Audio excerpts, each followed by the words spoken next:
Hello my dear friends. Nurul Alam Raju YouTube চেনেলৰ এটি নতুন ভিডিঅ'লৈ পুনৰবাৰ আন্তৰিক স্বাগতম জনাইছো। আজিৰ বিষয়বস্তু সাধাৰণ জ্ঞানৰ প্ৰশ্ন উত্তৰ আছে। ইয়াত 20টা এমসিকিউ দিয়া আছে জেনেৰেল নলেজ সম্পৰ্কে আৰু এই প্ৰশ্নসমূহ এডিআৰই 2024 ৰ গ্ৰেড 4 পৰীক্ষাৰ বাবে অতি গুৰুত্বপূৰ্ণ। সম্পূৰ্ণকৈ ভিডিঅ'টি চালে নিশ্চয়কৈ আপোনালোক যথেষ্ট উপকৃত হ'ব। আহকচোন বাৰু আজিৰ বিষয়বস্তু বিতংকৈ জানি লওঁ। প্ৰথম প্ৰশ্ন দিয়া আছে জৈন ধৰ্মৰ প্ৰৱৰ্তক কোন আছিল? ইয়াৰ শুদ্ধ বিকল্পটি হ'ব মহাবীৰ। খ বিকল্প আমাৰ কাৰণে শুদ্ধ। মহাবীৰে জৈন ধৰ্মৰ প্ৰৱৰ্তন কৰিছিল আৰু বৌদ্ধ ধৰ্মৰ প্ৰৱৰ্তন কৰিছিল গৌতম বুদ্ধই। দ্বিতীয় প্ৰশ্ন দতাল হাতীৰ উয়ে খোৱা হাওদা নামৰ গ্ৰন্থখনৰ লেখকজনৰ নাম কি? গ্ৰন্থখৰ কাৰ ৰচনা হয়? ইয়াৰ শুদ্ধ বিকল্প হ'ব ডক্টৰ মামণি ৰয়ছম গোস্বামী। তেখেত হৈছে অসমৰ প্ৰথমগৰাকী মহিলা যিয়ে জ্ঞানপীঠ বঁটা লাভ কৰিছে। অসমৰ প্ৰথমটো ছপাহাল মিছনেৰীসকলে কোন ঠাইত স্থাপন কৰিছিল? বিকল্প যিখিনি দিয়া আছে তাৰ শুদ্ধ বিকল্প হ'ব শিৱসাগৰ জিলাত। শিৱসাগৰত অসমৰ প্ৰথমটো ছপাহাল মিছনেৰীসকলে ইংৰাজসকলে স্থাপন কৰিছিল। বিচিচিআইৰ মুখ্য কাৰ্যালয় ক'ত অৱস্থিত? বিকল্প দি আছে হায়দৰাবাদ, বেংগালুৰু, কলিকতা আৰু মুম্বাই। শুদ্ধ উত্তৰ হ'ব মুম্বাই। মহাৰাষ্ট্ৰৰ ৰাজধানী চহৰ মুম্বাইত বিচিচিআইৰ মুখ্য কাৰ্যালয় অৱস্থিত। আপোনালোকে মোক এই প্ৰশ্ন উত্তৰ জনাব যে এই বিচিচিআই ইয়াৰ সম্পূৰ্ণ ৰূপটো কি? আপোনালোকে কমেণ্ট বক্সত জনাবচোন। আকৌ প্ৰশ্নটি কৈছোঁ, what is the full form of BCCI? বিচিচিআইৰ সম্পূৰ্ণ ৰূপ কি? আপোনালোকে উত্তৰ দি কমেণ্ট বক্সত জনাব।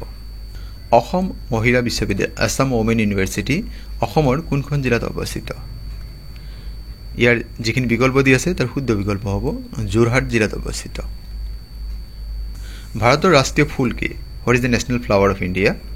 প্ৰশ্ন দি আছে ভাৰতৰ ৰাষ্ট্ৰীয় ফুল কি? What is the national flower of India? আৰু ইয়াৰ শুদ্ধ উত্তৰটো হ'ব গ বিকল্প যিটো দি আছে পদুম ফুল, lotus. Lotus is the national flower of India. আৰু যদি কোৱা হয় অসমৰ ৰাজ্যিক ফুল কি, তেতিয়া হ'ব কপৌ ফুল। কুৱেশ্যন নম্বৰ 7 কোনজন বিজ্ঞানীয়ে কোষ আৱিষ্কাৰ কৰিছে? বিকল্প আমাক যিখিনি দিয়া আছে তাৰ শুদ্ধ বিকল্প হ'ব ৰবাৰ্ট হুক। ৰবাৰ্ট হুক নামৰ বিজ্ঞানীজনে কোষ আৱিষ্কাৰ কৰিছিল। কিহৰ অভাৱত গৰল বেমাৰ হয়? বিকল্প দিছে লো, ভিটামিন কে, আয়োডিন আৰু ভিটামিন এ।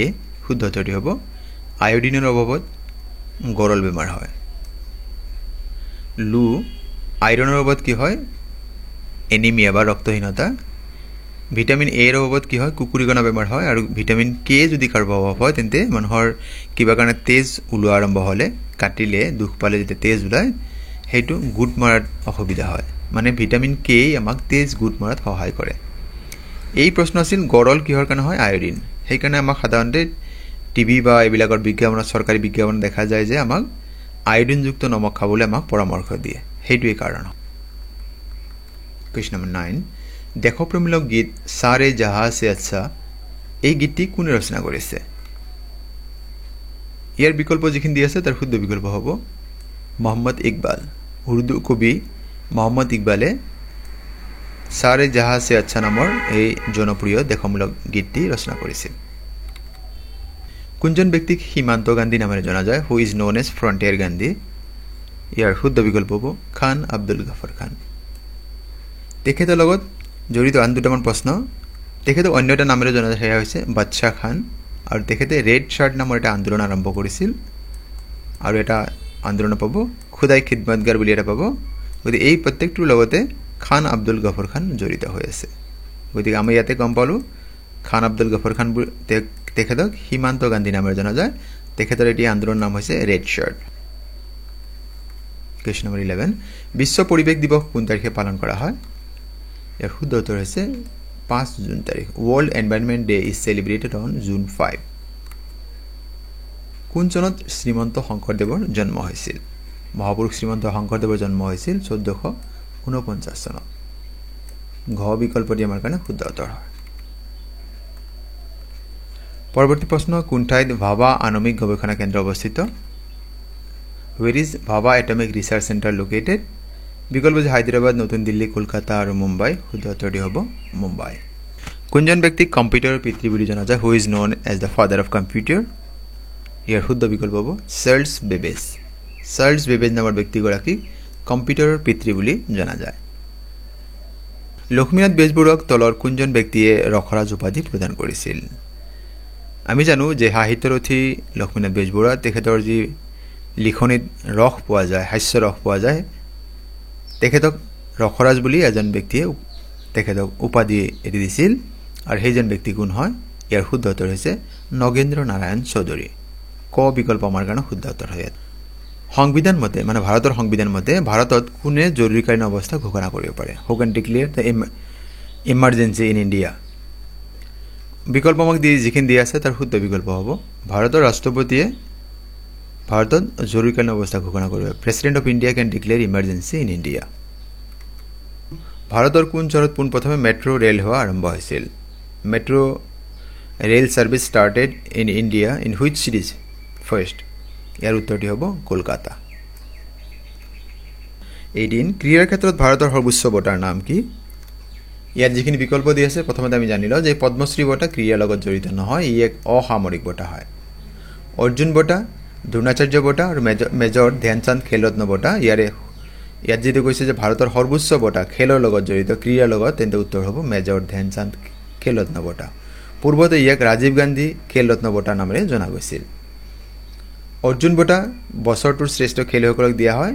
দ্ৰোণাচাৰ্য বঁটা যিখিনি প্ৰশিক্ষক থাকে, কোচ থাকে, তেওঁলোকক প্ৰদান কৰা হয়। খেলুৱৈসকলক অৰ্জুন বঁটা প্ৰদান কৰা হয়।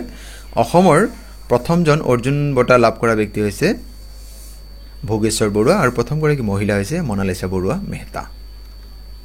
আৰু এতিয়ালৈকে অসমৰ এগৰাকী খেলুৱৈয়ে মেজৰ ধ্যানচান্দ খেলৰত্ন বঁটা লাভ কৰিব সক্ষম হৈছে, তেখেত হৈছে লভলীনা বৰগোহাঁই।